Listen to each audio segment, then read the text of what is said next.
Good day at magandang umaga mga ka-GT sa Kalam, at ito nga po pala, tapos na po ang kasiyahan sa Losnap City. Marami na pong napasaya mga taga Losnap, taga Pansol. At syempre balik to basic tayo, kailangan natin magpapawis, ang dami po natin nakain at sigurado po kailangan natin mag-diet. Labas lang po tayo dito, wala na po mga kamarites ngayon. Malinis na malinis po yung kakalsadahan ng Zone 4, Losnap City. Tapos daan po tayo dun sa pinag-ibitan ng Piyesta ng Ilog. Medyo malinis na po siya at wala na po siyang mga setup dahil tapos na po ng alas 12 ng gabi yun. Siyempre mga ka-JT, ayan, napakalinis na po ng ilog at marami po maglalaba dyan mamaya at marami po maliligo dyan na mga kabataan. Kasi po wala pa pong pasok, huling hirit pa po ng summer. Siyempre palabas pa po tayo, yung mga bandaritas na hindi pa basta matatanggal yan. Tapos na po lahat, pati piyesta ng ilog, piyesta ng Pansol mismo at ano ba yun, yung basaan, lahat po tapos na, lahat po ng event, tapos bebot, tapos ano pa ba yun, basta lahat po. At shoutout na lang po kay P. San Bernard Cadyo Sensil, kay Sir Gilbert Aguirre at kay Mrs. Aguirre, kay Wilbic Abalos. Shoutout sa iyo at sa mga tropa mo dyan na nakasama mo dyan sa ibang bansa. Shoutout sa inyo mga tropa at sana napapasaya ko kayo. Tapos kay paring Arnold Abier, kay paring Joseph Katapang at kay paring Eugene Palentino, shoutout sa inyo. Sa lahat ng mga kabats naming classmate namin, shoutout sa inyo. Kay Menard Gutierrez, hindi ko po alam kung sinong ex doon sa tatlong yon ni Menard Gutierrez. De, joke lang po yon. At shoutout nga pala kay Rockies na nakakasalubong ko, shoutout sa iyo. Winston Martinez, ang tatay ni Wins. Siyempre mga ka-JT, dire-diretso lang po tayo dito. Palabas na po tayo ng kalsada. Nakita niyo naman po kung anong kulay ng bandaritas. Yun din po kulay ng damit ko. Sobrang laki na po niyan damit na yan at may nagbigay po sa akin yan. At siyempre mga ka-JT, yan po yung una naming uniform sa Pansol Bikers Group, sa mga taga PBG, shoutout sa inyo. Sa mga kasama kong laging nag-window shopping sa UP, shoutout sa inyo. Oliver Pecho, Chris Mark Cabrera, at kay Pinsan Chino, Pisa Elmer, kay Arante Dimas. At shoutout kay Master Ombin na nagbubukas ng tindahan niya maga-maga. Yun nga lang, di na po ako makakalaro ngayon dahil medyo nasakit pa ating katuhudan. Bike-bike na lang po tayo pag may time. At ayan, nasa may pigard na po tayo. Tinignan ko po yung bilihan ng buko ko dyan. Siyempre mga ka-JT, yung mga binabanggit ko po rito ay mga kakilala ko po at kapitbahay. Kung gusto nyo po ma-shoutout ko kayo, comment below lang or message nyo po ako, automatic po yun. Sa next video, masya-shoutout ko kayo. At syempre, nalalapit na po ating pag-alis dito sa at meron po tayong pupuntahan. Ilang araw tayo mag-meeting day. Joke lang po yun. Feeling lang po tayo. Pero ayan, papanig na po tayo dyan at medyo napakalamig na po ng panahon. Parang hindi na po talaga tag-init. Medyo nag-uulan na po sa Maynila po. Ang lakas ng ulan nung punta kami. At dito po ako dumaan sa may small community dito sa may UPLB Mount Makiling. At ayan po, nakita nyo naman po, dito papasok po dito, may small community rito, makikita nyo po yan sa bandang kaliwa.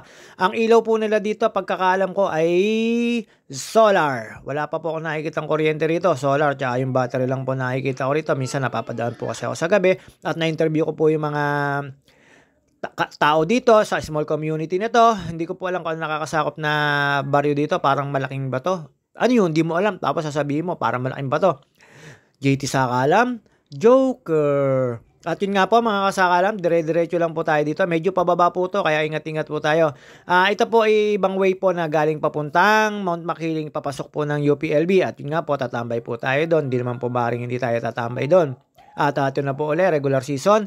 At meron po akong dadating na drive. So susunod na June 20, oy, makakaipon ng JT Sakalam, makakabili po ng pangbaon sa August. By August, pagkakaalam ko po ay piyesta kina paring Darwin at doon ay mamimiesta kami with bike lang po ha. Daet Bicol po. Sana po matuloy. Paring Darwin, Pinsan Chino, Insan Elmer at Sir Alex, sana matuloy tayo. August daw po yun, pag 13, 14, 15, 16 kasi yung basta mag-i-stay muna kami dun sa isang tutulugan doon kaya paring Darwin. At yun nga po, maliligo tayo at mga panguwan ng crabs doon sa Bicol, mga ka-GT. Sana po matuloy kami. At kailangan na po natin mag-ensayo kasi ilang buwan na lang po yan. Mabilis po yung panahon. Dito po, daan-daan lang po tayo sa mga hindi po nakakalam. Ito po ay sa may campsite ng Boy Scout of the Philippines, UP Los Baños, UPLB. Ito po, ayan, nakita nyo na ba may small community dyan, ayan, pero may mga disasakyan sila. Ayan, nakita nyo naman po isang mamamayan dito. Naglalakad lang po. Dito po kailangan lagi may motor kayo tapos or kung anong sasakyan, basta may sasakyan po kayo kasi wala pong transportation dito. Ang transportation po dito ay kalimitan maglalakad or magmumotor. Sa mga nakaka-LL, siyempre may mga nakamotor at sa mga G na G, lakad na lang po hanggang Babayan kasi po wala naman po talagang transportation dito. Tapos may mga di sasakyan din naman po yon. At mahirap po dito ay yung maaga kang papasok kaya maaga kang gigising para mag-walking pero napakaganda naman po sa katawan nyo. Umaga-umaga pa lang nagwo-walking ka.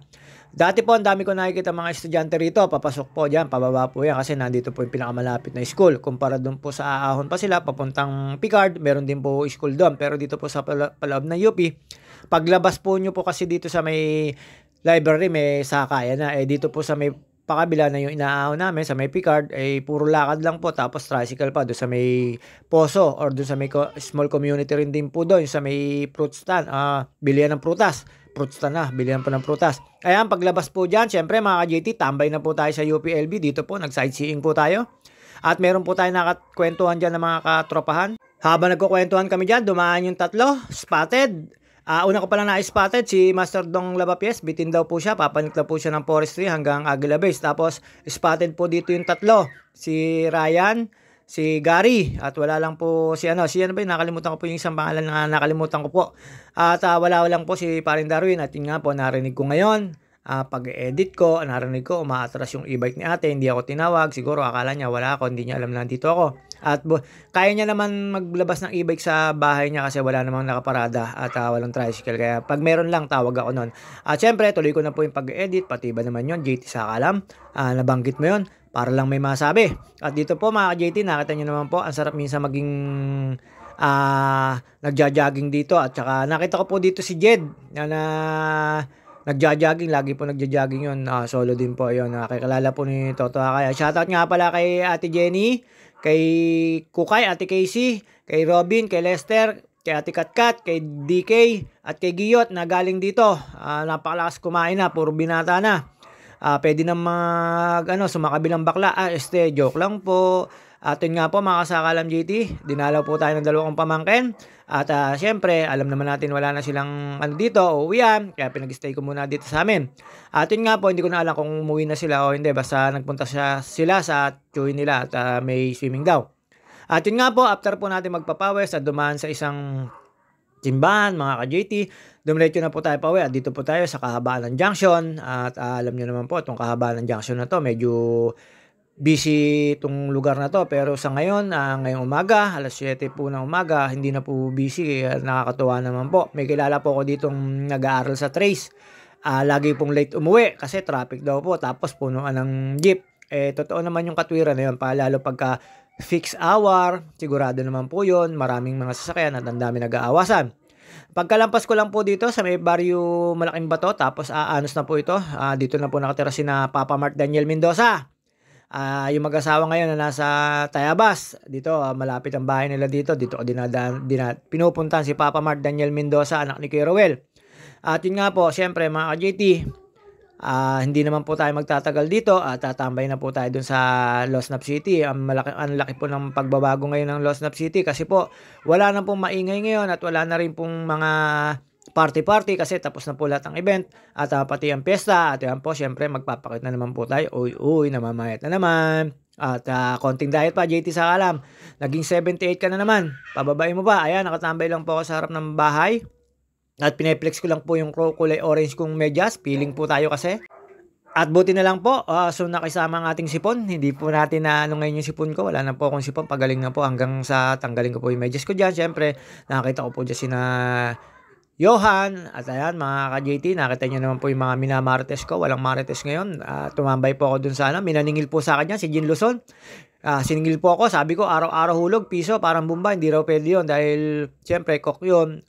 Binayaran ko naman po, binibiro ko lang po. Tapos may nagbebenta ng Scott Bright. Magkano lang ako kuha, binibenta 50 pesos isa. Hindi, joke lang din po yun.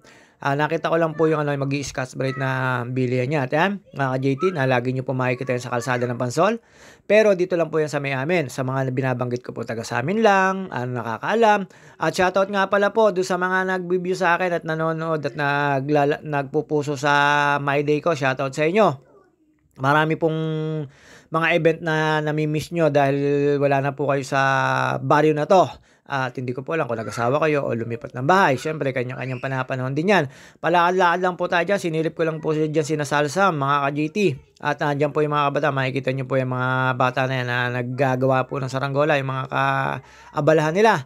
At yun nga po, pakit lang tayo ng pakyut hanggang sa nagluto po ako diyan. No, siyempre no rice tayo. Ang kinain ko po diyan ay galing sa Teya Kitchenomics. Wala na po kasi yung niluto ni Maika na nilagang minudo ba yon? Yung siyempre mga ka-JT, dito lang po tayo. At yung nga po, nakita nyo po si Ate Gigi. At shoutout nga pala kay sa aking kababata, Kirino Aburot. Shoutout sa iyo. At ayun, ang asawa ni Kirino. At dito po mga ka-JT, abang-abang lang po tayo ng mga chismis hanggang wala po tayong mga chismis na at wala po tayong makita. At nakita nyo po yung batang yan, si Johan, ang may crush kay Kashi. Siyempre, bata pa, puppy love. Hindi ko alam kung sino yung puppy sa kanila. At yan po mga ka-JT, ayan, nakita nyo naman po, napakalinis po. Wala po mga chichismis ngayon. Wala po akong marinig na kapitbahay na nag-uusap. Wala po akong masisiraan. At wala rin po akong makikwentong kakaiba, mga ka-JT. Siyempre, hindi po tayo Tupperware, hindi po tayo nalutang sa baha, at hindi rin po tayo orokan. Hanggang sa nakita ko pare lolong ko, ayan po yung nagbebenta ng Scotch Brite at saka si Jin Luzon na naniningil, parang Bombay. Ayan, mga kasakalam JT. At syempre, mga kasakalam JT, nakita ko po dyan yung apo ni Maestro, anak ni Kuya Pabs at ni Ate Pina, na si Eunice. Alam ko, wala nga po pala siyang pasok. Ayun nga, mga kasakalam JT, tambay lang po tayo dito. Tapos, kinunan ko lang po si Pare Lolong, nag-aantay po ng garbage truck yan.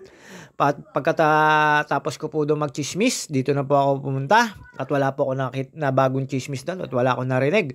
At ayan mga kasakalam JT, meron ako niloko dito, si Ate Eunice, saka yung dalawang batang galing doon sa dulo. Sabi ko, paglingon doon naman sa kabila. Natawa lang sila. At alam nyo naman po, ayan, lumampas na po sila.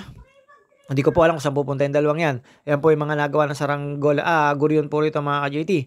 Saranggola pala, malaki yun. Ang guryon, pangkaraniwan lang. At yun nga po mga ka-JT, dito po, pinuntahan ko po yung dalawang nagse-cellphone. At alam nyo na po, ay mga kabataan na yan ay mahilig yan. Maggawa lang ng saranggola, magpalipad. Minsan napapagalitan ng magulang. Napapagdaanan naman po yan pag bata ka. Lalo pagka tatakas ka lang, di ka makakatakas. Lalo pagka gusto magpalipad ng guryon mo. Siyempre, mga ka-JT, ayan. Ayan po yung plantito natin. Ang gaganda na po ng dahon. Ayan po si Ate Eunice. Shoutout sa iyo, Ate Eunice. Aantayin ko pa rin po yan. Tapos, balik po tayo sa plantito ko. Sana po, tumubo na po talaga lahat yan. Yang nakatanim dyan. May nakatanim po dyan sikreto. At ayan, niloko ko po yung dalawang babae dyan. Yung baka pataan na yan. Sabi ko, doon naman lumingon. Kaya tawa po sila kasi lagi po nakatingin dito sa kaliwa. At yun nga mga JT, ay na lang po yung may marites ko. Wala po akong may marites na iba. At nung inantay ko po si Ate Eunice, ayan po si Ate Eunice. Babus, Ate Eunice.